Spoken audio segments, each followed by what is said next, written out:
Salut à tous et je vous retrouve aujourd'hui dans une vidéo pour parler de la diversification alimentaire. J'ai choisi ce thème parce que mon enfant demain aura 4 mois et je sais qu'il y a des gens qui démarrent la diversification alimentaire dès 4 mois. Donc voilà, je me suis dit on va en parler un petit peu, d'autant que je pense que c'est intéressant de se renseigner même avant la diversification alimentaire sur comment ça marche l'alimentation pour un enfant et puis déjà un petit peu réflexir à la façon dont nous on va le nourrir.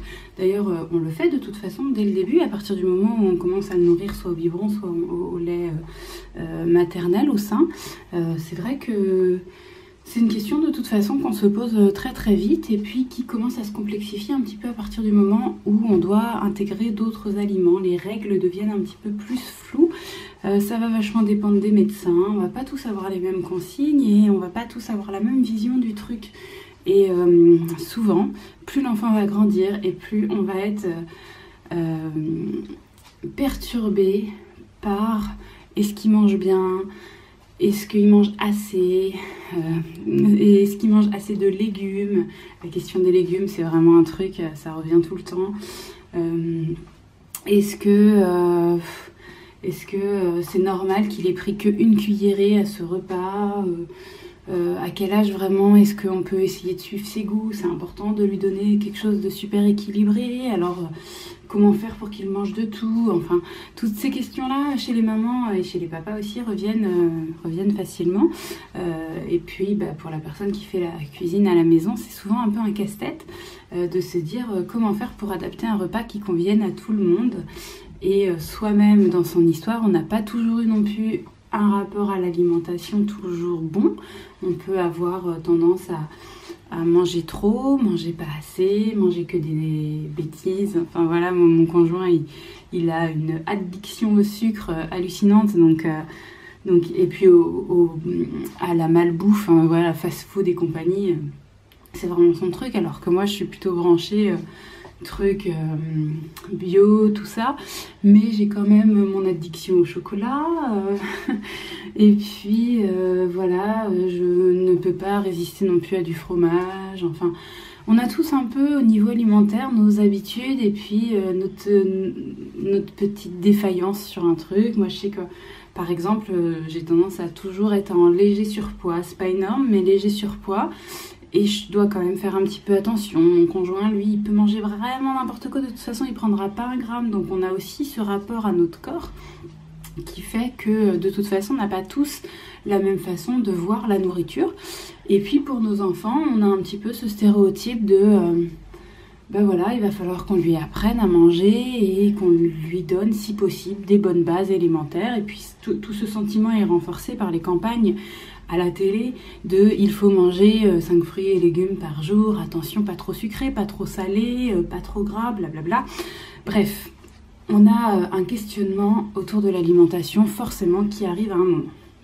Donc je vous en parle aujourd'hui et déjà je vais vous conseiller un livre, même si vous êtes enceinte, achetez-le et lisez-le. Vous pourrez le relire plus tard, mais même enceinte, ça va vous apporter des choses. Et puis ensuite, même pour allaiter, ça va vous apporter des choses si vous souhaitez allaiter. Si vous ne souhaitez pas allaiter, je suis pas sûre que sur l'alimentation au biberon, ça vous apprenne grand-chose.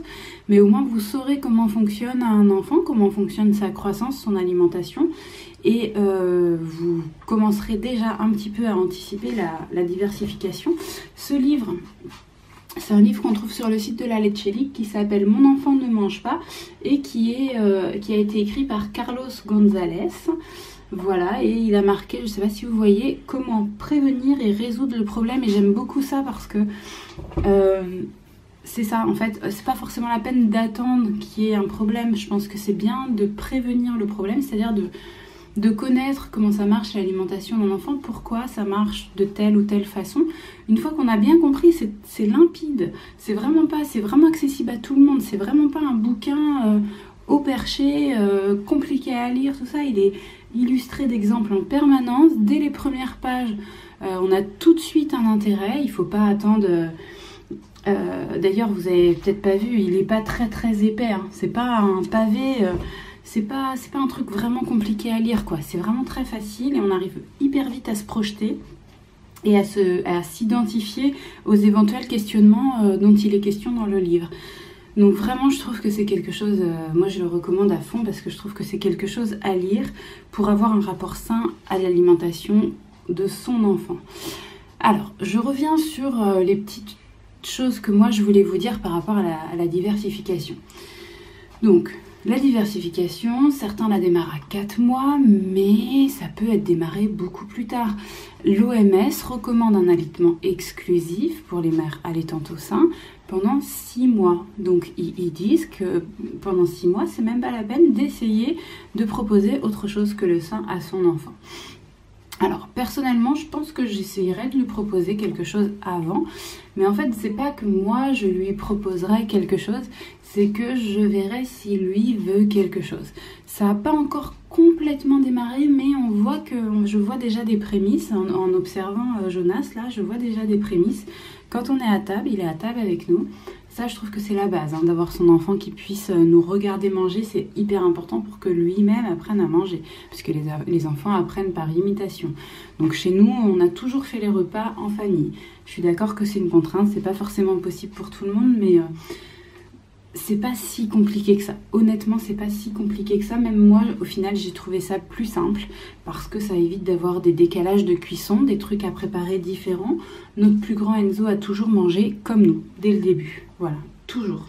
Donc, j'ai jamais eu à préparer un repas pour lui et un repas pour nous. Il a jamais mangé de petits pots industriels ou de trucs comme ça. J'ai jamais eu à faire des courses spécifiques. En fait, je prenais un échantillon de ce que nous on mangeait et je lui mettais à disposition à lui. Donc c'est très simple à faire. Je vous explique un petit peu comment on a procédé et comment on va procéder pour Jonas. Donc comme je vous disais, il est à table avec nous et puis à un moment, il y a des chances qu'il tende un peu sa main pour essayer d'attraper des trucs dans nos assiettes. À ce moment-là, pourquoi pas lui mettre dans sa main le truc. Et il y a des chances que s'il est dans la période où il met un petit peu tout à sa bouche, le machin, il l'emmène à sa bouche et là, il a la surprise d'avoir un goût, quelque chose. Alors bien sûr, je ne vais pas lui donner n'importe quoi non plus. En général, on essaye de commencer avec un légume ou un fruit, effectivement, et pas un tout petit bout, un gros morceau, quelque chose qu'il aura de la facilité à tenir dans sa main, pas quelque chose qui s'écrase de trop. Voilà, donc nous, par exemple, pour Enzo, il se trouve que c'était la saison des artichauts, et vraiment, il avait l'air tellement intéressé par notre artichaut, on lui avait mis une petite feuille d'artichaut, il l'avait mis à sa bouche, et après, il en a remangé plein de fois des artichauts, mais ce jour-là, je me souviendrai toujours, il a fait une grimace, l'air de dire « Ah, c'est quoi ce truc ?» Et puis finalement, il a tétouillé le truc. Alors certains me disent « Oui, mais il ne peut pas manger, il n'a pas de dents. » Alors avec leurs gencives, ils serrent fort et ils arrivent à prendre comme ça, petit à petit, des tout petits morceaux. Et vous allez me dire « Oui, mais alors c'est microscopique, il ne se nourrit pas vraiment. » Alors là, je vous rassure tout de suite, de toute façon, l'intérêt nutritionnel des légumes pour un petit, c'est très modéré, puisqu'en fait, le légume est très pauvre en calories. Et l'enfant, lui, il a besoin de beaucoup de calories, et ça, il va le trouver dans son lait. Donc c'est pour ça que le lait doit rester l'alimentation de base du petit. Parce que le petit, il a un petit estomac. Il n'a pas beaucoup de place. Donc il ne peut pas se permettre de prendre 1 milliard de trucs différents avec certains riches, certains pauvres en calories, tout ça. Non, il a suffisamment peu de place pour prendre uniquement des choses très riches en calories. Donc à savoir du lait, quoi. Parce que globalement, c'est ça qui va être riche. Les légumes, c'est assez pauvre. Et du coup, la quantité qu'il va absorber, de toute façon, même si il en mangeait la quantité que vous mangez, ce qui est impossible pour lui, mais même s'il mangeait la quantité que vous mangez, de toute façon, ça lui apporterait toujours pas assez d'énergie. Vous allez me dire, mais oui, mais pourquoi il a besoin d'autant d'énergie? Il fait rien, il dort et tout. Effectivement, ils bougent pas beaucoup quand ils sont bébés, mais par contre, ils ont une croissance de dingue, leur corps évolue hyper vite, et donc ça prend beaucoup d'énergie. Donc voilà, ils ont besoin d'un apport calorique important et ce ne sera pas fourni par les légumes. Donc c'est pas grave la quantité. Donc vous voyez, ça c'est des choses que vous allez pouvoir lire dans le bouquin si vous l'achetez. La quantité, de toute façon, vous pouvez c'est vraiment quelque chose, vous pouvez lâcher complètement dessus parce que ça n'a vraiment aucune importance. Là, le côté laisser mon enfant expérimenter en portant à sa bouche et en découvrant des choses nouvelles, c'est plutôt un côté de le laisser explorer, le laisser commencer à avoir un rapport avec la nourriture. C'est plutôt ça, plutôt que le côté d'essayer de le nourrir, parce que c'est pas comme ça qu'il va se nourrir, on est bien d'accord. Donc, avec Jonas, on fera pareil. À partir du moment où il sera intéressé par quelque chose, donc si c'est pas la saison des artichauts, ça sera autre chose, mais on lui mettra dans la main et il commencera à manger de lui-même à partir de gros morceaux. Donc cette technique-là, elle porte un nom, elle s'appelle la diversification menée par l'enfant. Je la connaissais pas avant, puis je l'ai découvert en échangeant sur internet avec des gens, alors que mon premier était encore tout petit. Je me suis renseignée un peu, ça m'a parlé, et je me suis dit, parce que ce qui m'a parlé dans cette technique, c'était le côté je laisse mon enfant libre de ses choix et je ne vais à aucun moment lui mettre un truc dans la bouche qu'il n'a pas envie d'avoir. Parce que ça, moi, ça me paraissait pas possible pour moi de faire ça. Donc, du coup, et puis même la notion de planquer des aliments derrière d'autres, tout ça, j'aimais pas trop ça. Tout mélanger, tout mixer, etc. Déjà, je trouvais que c'était une contrainte. Et quand j'ai découvert que c'était possible de faire autrement, ça m'a vachement parlé. Donc voilà, regardez un petit peu cette histoire de diversification menée par l'enfant. Peut-être que ça vous parlera aussi. Et donc, avec cette technique, eh bien, finalement, on apprend à l'enfant très rapidement à manger des morceaux.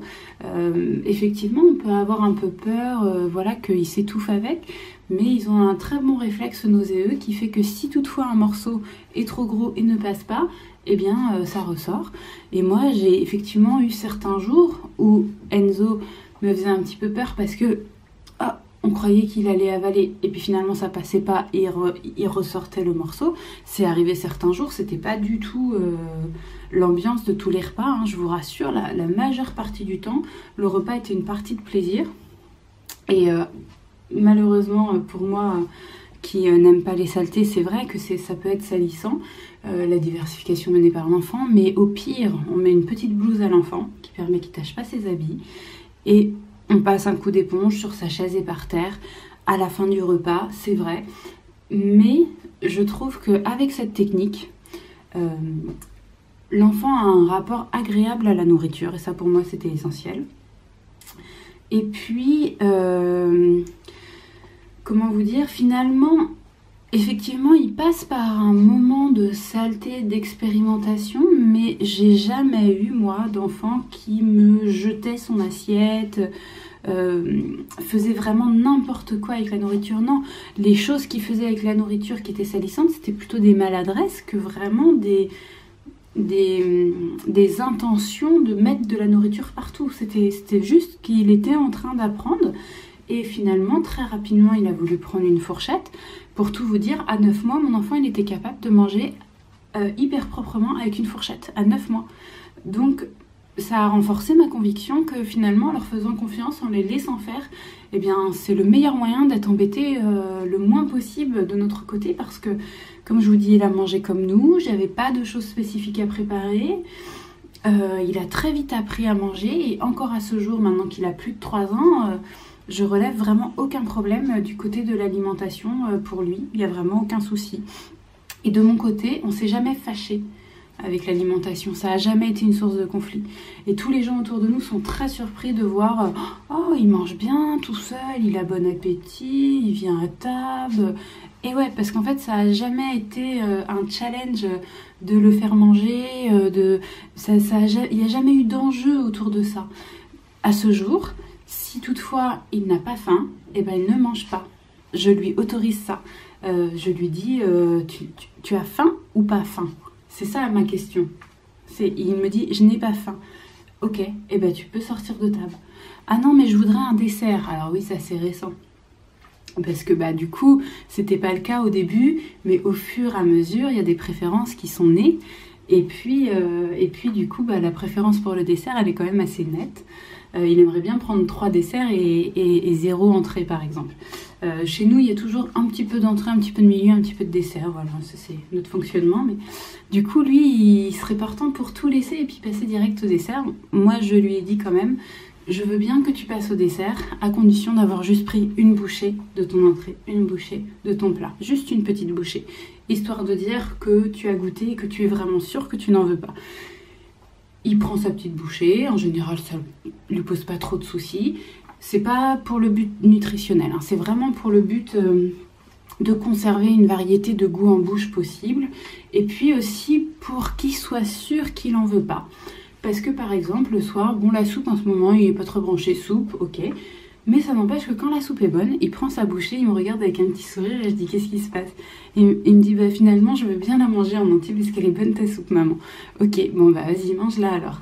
Et puis finalement après il rechange d'avis des fois. Enfin en fait je lui laisse la possibilité de changer d'avis. Voilà, il veut pas, c'est pas très important. Je me dis s'il veut pas de légumes, c'est qu'il a pas besoin de légumes. S'il veut de la viande, c'est peut-être qu'il a besoin de protéines. S'il veut des produits laitiers, c'est peut-être parce que son corps a besoin de produits laitiers.